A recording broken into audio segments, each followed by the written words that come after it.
Tell me if you've heard this one lately. Columbia is turning into the next Charlotte. At first, I kind of laughed it off. I mean, I've even had people ask me to do a video comparing Columbia to Charlotte. Like, come on, Charlotte? We don't even compare. But the more I dug into what's actually happening around here, the new industries, the money pouring in, the vibe shift, the more I realize people aren't just saying it to saying it. There's a reason that Columbia is getting compared to Charlotte. And depending on who you ask, it's either super exciting or kind of terrifying. So what's really going on? Is Columbia about to pull a full Charlotte-style transformation? Or will the city hold on to what makes Columbia so special? Stick with me. We're about to break it all down. And I promise some of this stuff might make you wonder what's to come in the future of Columbia.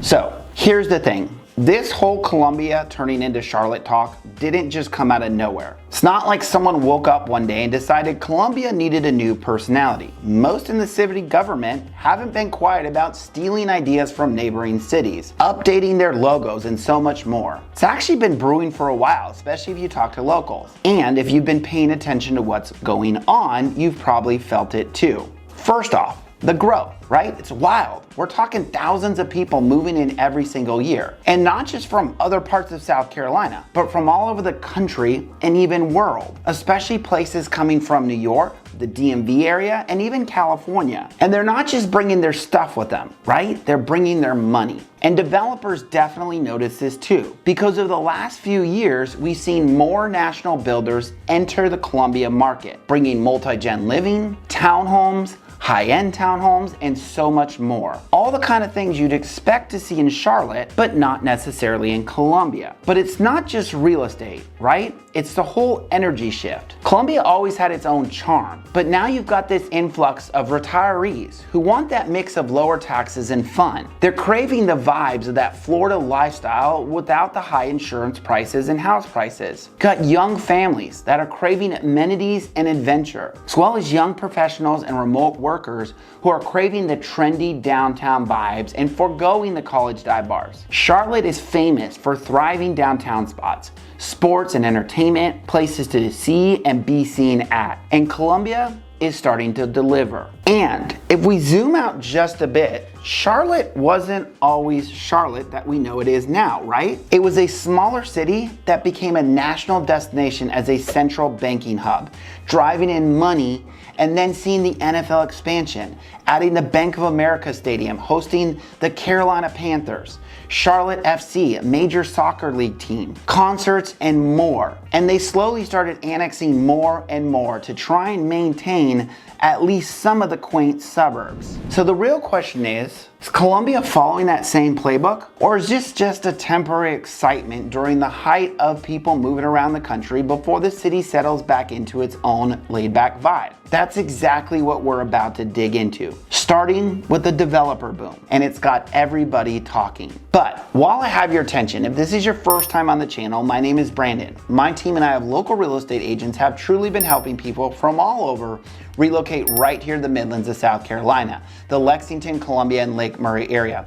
So don't hesitate to reach out. That way you don't have to go at it alone. So now, if you really want to see where the Charlotte comparison starts to feel real, again, just look at what's happening in our local real estate market, especially with the amount of national developers coming into our area. Because not that long ago, it was mainly just local builders in our area. The national builders left back in 2008 and never returned, almost writing the city off, hitting other cities around us. But over the last couple years, we've seen most of the local builders being acquired by larger names such as D.R. Horton, Berkshire Hathaway, and Stanley Martin Homes.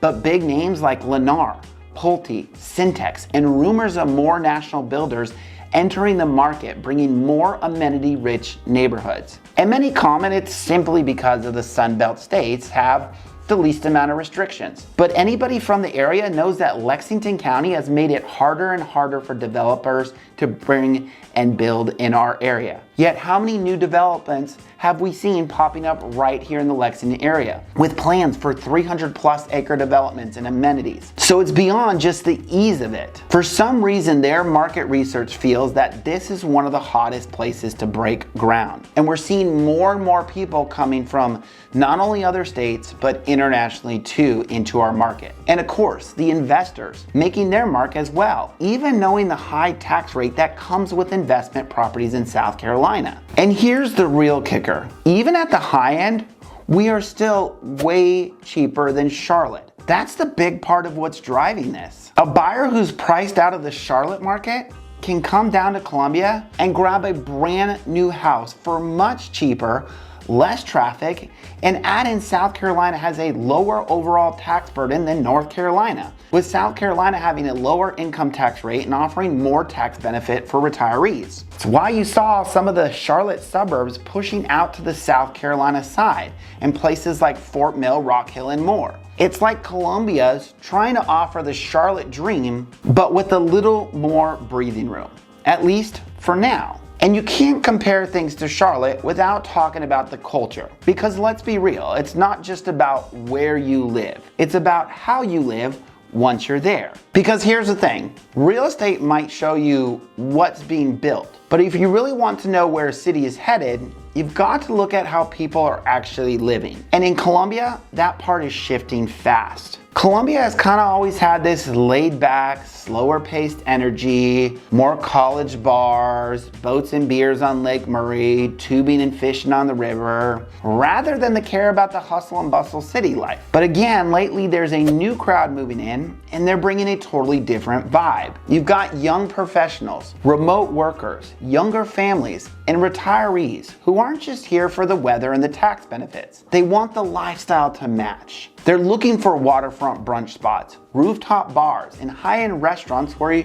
you might actually need a reservation. And Columbia is stepping up to meet that demand. I mean, just look at the announcement of Williams-Brice Stadium. Their expansion to try and create a vibe like the Battery down in Atlanta, potentially attracting concerts at Williams-Brice Stadium. Finally competing against the Bank of America Stadium in Charlotte and the Mercedes-Benz Center down in Atlanta. And the recent announcement and push for high-end hotels. After Columbia lost their bid to host the NCAA's March Madness in 2027 and 2028, saying more full-service hotels are needed to secure larger events. And let's talk about Columbia Metro Airport. For a long time, everybody thought it was just going to be frozen in time as a small little metro airport with only a few airlines. But Spirit Airlines just announced they're flying into Columbia. And recently, the airport sent out a poll asking consumers what they would like to see. And time again, people answered an international airport. So will we see a shift? Maybe, but let's talk about what's already here, not just proposed future. So the brand new Moxie downtown, this high-end boutique hotel with their rooftop bar and fancy cars lining the valet. And the recent post on social media from Champaign, the brand new upscale nightlife spot to be at. And of course, the Bull Street District, transforming the area rapidly. It's known as the largest city center development east of the Mississippi. This 181-acre development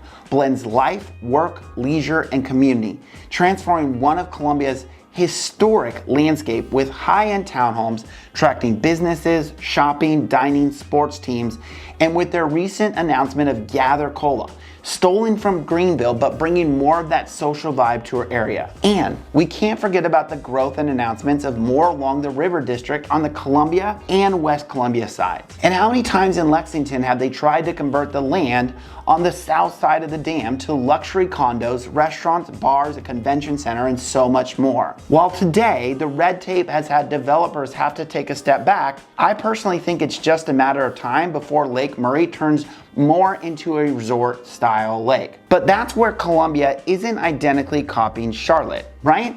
It's trying to mix that upscale blend and energy with more of that laid back vibe. Keep in mind, all the local cities, suburbs, and towns create their own amphitheaters for concerts, events, their own farmers markets and festivals, drawing families and retirees out to downtown regularly. It's the blend of luxury with the slower pace, and it's what's giving Columbia its own unique flavor. And as more people move in and more money flows into the city, the big question is, can Columbia keep that balance? Or is it headed straight for a full Charlotte-style transformation? Now, to figure that out, we need to talk about what's happening behind the scenes in Columbia's economy and the business world. Because just like Charlotte, the money flow around here isn't from tourism. So here's where things get really interesting. Because when you start seeing all these new developments, high-end restaurants, rooftop lounges popping up, you know it's not just random. That kind of development follows the money.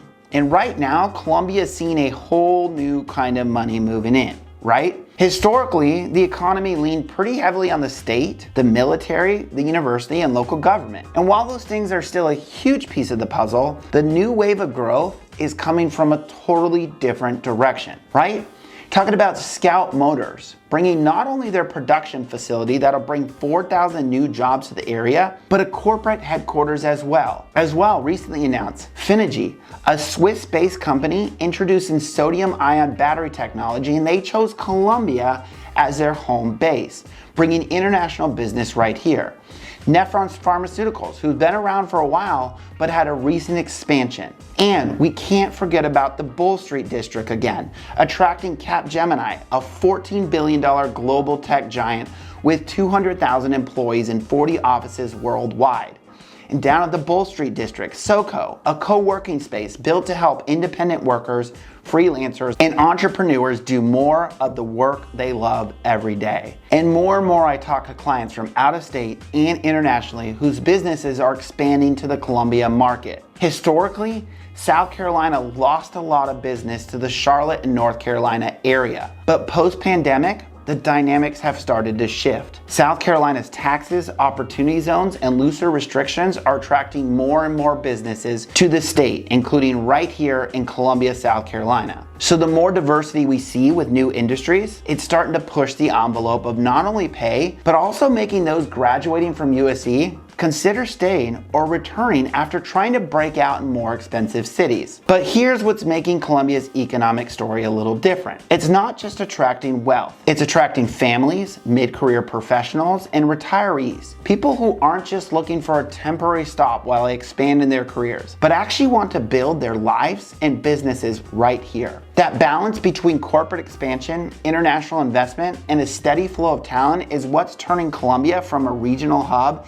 into a serious economic player. And just like in Charlotte, that kind of economic evolution always brings some growing pains, especially when it comes to balancing all the growth with the culture and affordability that made people want to move here in the first place. So the real question is, can Columbia keep evolving without losing its soul? That's where things get a little bit tricky. Now, with all this talk about Columbia turning into the next Charlotte, let's pump the brakes for just a second, because here's the truth. Columbia is never going to be a carbon copy of Charlotte. And honestly, in some accords, that's kind of a good thing, right? I mean, even with all the national developers, the rooftop bars, the fancy restaurant, Columbia is still Columbia at its core. It's a city that's always had this laid back, almost neighborly vibe. And that's not just something you just erase overnight. I mean, for starters, Columbia's geography alone kind of changes everything, right? Charlotte has this dense, urban, high-rise lifestyle, right? Especially in uptown Charlotte with their high-end condos and apartments. Columbia, on the other hand, it spreads out. Yeah, you've got urban pockets for sure, but outside student housing,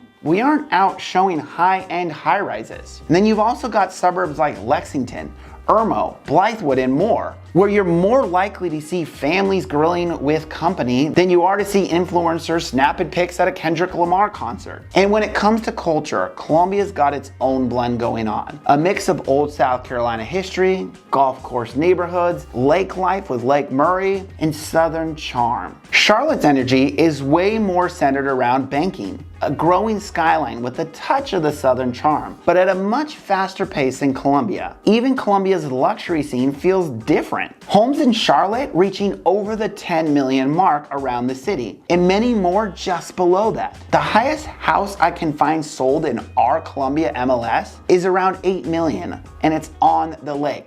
The next closest is at 4 million. Our historic districts and downtown areas in the city don't see the number Charlotte's do. Even our average price in their entire metro area is almost $100,000 less than Charlotte's. Keep in mind, in 2022, Charlotte ranked 5th among the nation's fastest growing cities by population growth. Amid this growth, the entire state of North Carolina has been seeing a surge of new residents, an 11.2% increase of millionaires between 2019 and 2020. Hence their demand and desires for affluent and luxurious lifestyle. And keep in mind, the city of Charlotte's population was 874,579 at the 2020 census, making Charlotte the 15th most populous city in the United States. And their metro has 2.8 million people and double the metro size of Columbia, where Columbia's entire metro area doesn't even cross 1 million people yet. But just because Columbia isn't becoming Charlotte 2.0 doesn't mean there aren't growing pains. Anytime a city evolves this fast, you start running into the big question. How do you keep that local charm, that special sauce, while still making room for the future? And that's where the people who already live here and the ones thinking about moving really need to pay attention. Because what's happening now is gonna shape Columbia in the next 5 or even 10 years at the end of the day. Whether you've lived in Columbia for years now or just thinking about moving here, all this Charlotte talk isn't just hype. It's already changing what life feels like around here, especially for locals. I mean, you've probably already seen it in the comments. Those that want to close the doors on growth and those that say if you aren't growing, you're dying. It's a bit of a love-hate situation. On one hand, all the new restaurants, developments, entertainment, and so much more, it's exciting and rising home values. It's definitely not hurting anyone who already owned property. They like to hear how high their neighbor sold their house for. But on the flip side, neighborhoods are filling up fast. Construction is everywhere. And traffic? Well, let's just say it's not as easy breezy as Columbia was just 10 years ago when we first moved here. There's also that under the surface question a lot of locals have. How much growth is too much before Columbia actually starts to lose the charm that made people fall in love with it in the first place? For anyone thinking about moving here, that window of Columbia being a low-key, affordable South Carolina gem seems to be closing fast. We have reaped the benefits of South Carolina being one of the top relocation states in the entire country,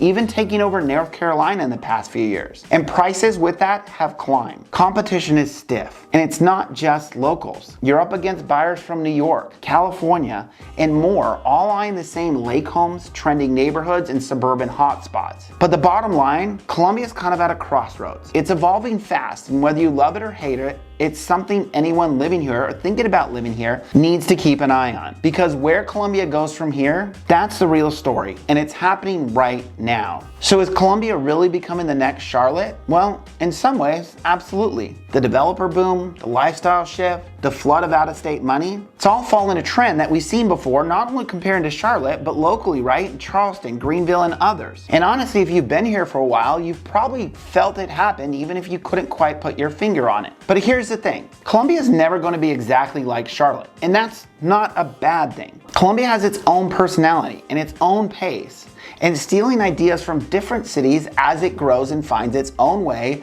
of blending that upscale life with suburbia and laid-back vibes. That's the balance that attracts people most to the area. Enough to enjoy life, but not overwhelming and too fast-paced to slow down and say hi to your neighbor. The big question now is whether we can hold on to it. Growth like this can either elevate the city or completely reshape it to be unrecognizable. Some may already feel that way now. And right now, Columbia's future is still being written. If you're already here, you're living through a moment that's going to define what the city of Columbia and the suburbs become. And if you're thinking about moving here, there's no better time to get familiar with how Columbia is changing. Because where you buy, what neighborhood you choose, and when you make your move can make all the difference. There are once forgotten towns that are now the new talks of the city. So if you got questions about the market, the neighborhoods, or just life in the Columbia suburbs, reach out. We're always happy to help you figure it all out. And if you're looking for that slower vibe, exiting one of those big cities, or just trying to save some money, you'll want to check out this playlist here where I actually break down all the different suburbs around Columbia that I talked about. Lexington, Lake Murray, Blythewood, and so much more. So you can see which area fits you best. And of course, if you've already decided, don't hesitate to reach out.